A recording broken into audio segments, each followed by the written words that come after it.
President Obama walking away from the podium now, taking no questions from the pool of reporters who were brought into the East State dining room to hear this address.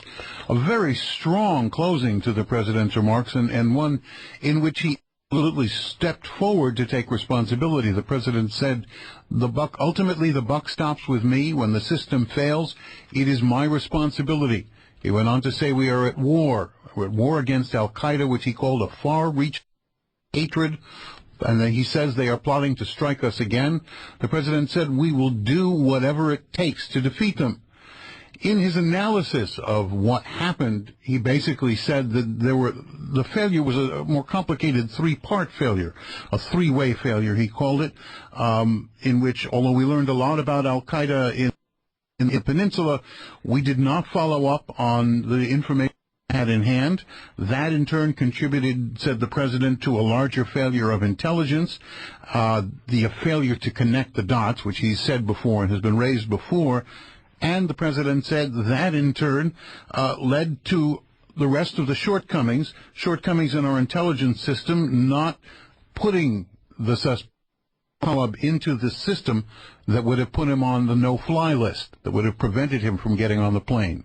And the president went on to say that Abdul-Muttalib went through all of the standard security procedures in Amsterdam between, and still it catch him and prevent him from boarding the plane.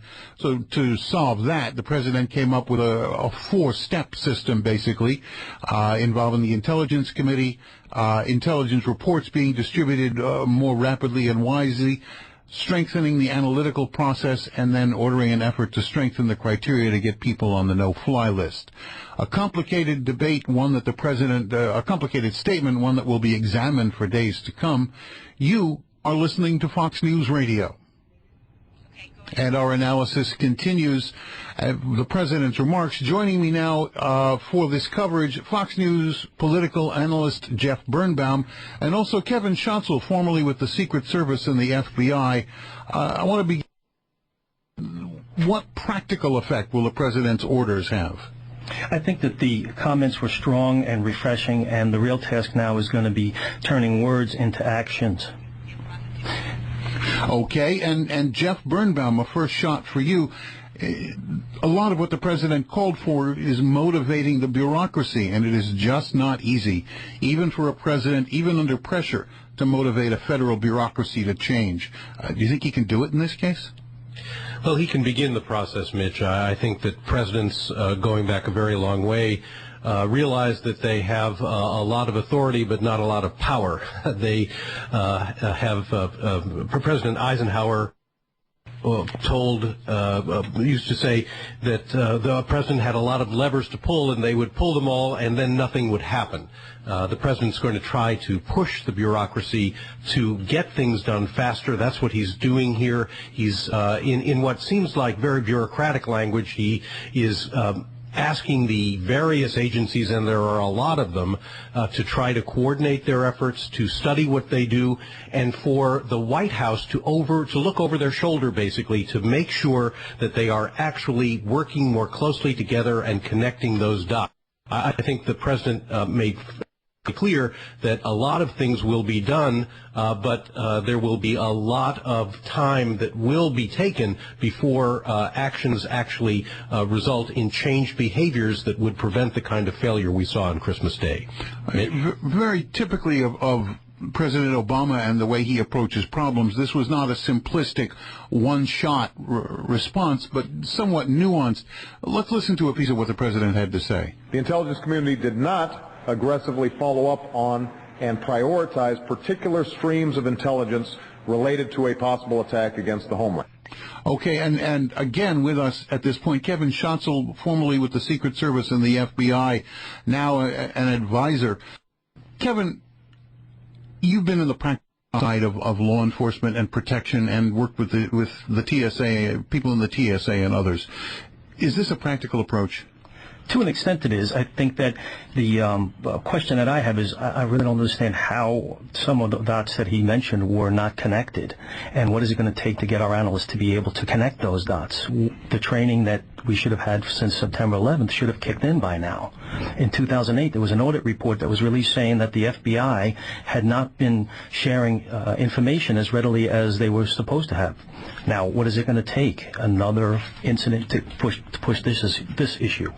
And does this seem like a bureaucratic issue where they're still not talking to each other, or, as the president has suggested, more a case of too much information, maybe not coming to the right people in the right form at the right time? Can it be solved? I think it can be solved, and I think that the information overload may be a problem since we don't get to see all the information. We really don't know, but hopefully with the experienced folks they have, that we can get that corrected quickly. The president looked at both the short term and the longer term in this statement, looked at solutions involving both. And Jeff, the president closed his speech by saying, now is not a time for partisanship, it's a time for citizenship. Well, as we all know, everything is political, and these days, sadly, everything is partisan. Do you think that rallying cry will get the troops to march shoulder to shoulder on the Hill? No, I don't think so, Mitch. I think that what the president has been doing, which is speaking out regularly now, admitting failures, trying to impress on the American public how hard he is working to correct failures, these are all responses to the partisan sniping that's been going on. Republicans have gone after him hammer and tong on this issue, and the president has tried damage control, basically, in a political sense. So this will continue to be a political football to be tossed around for quite a while until the president has persuasively taken enough action. We are likely to hear, for example, that the president should have fired some. Republicans will say that the president should have taken bolder action, and until he does, I think we're going to be hearing a lot of partisanship wrapping itself around this issue. All right, and thank you, Jeff. And Kevin, the president also hinted at technology and teased that he wants some new technology. This is an area you know a lot about, and we only have a few seconds left. Is there out there that's available that could improve this? Yes, there are. There's the full body scan that's been talked about recently.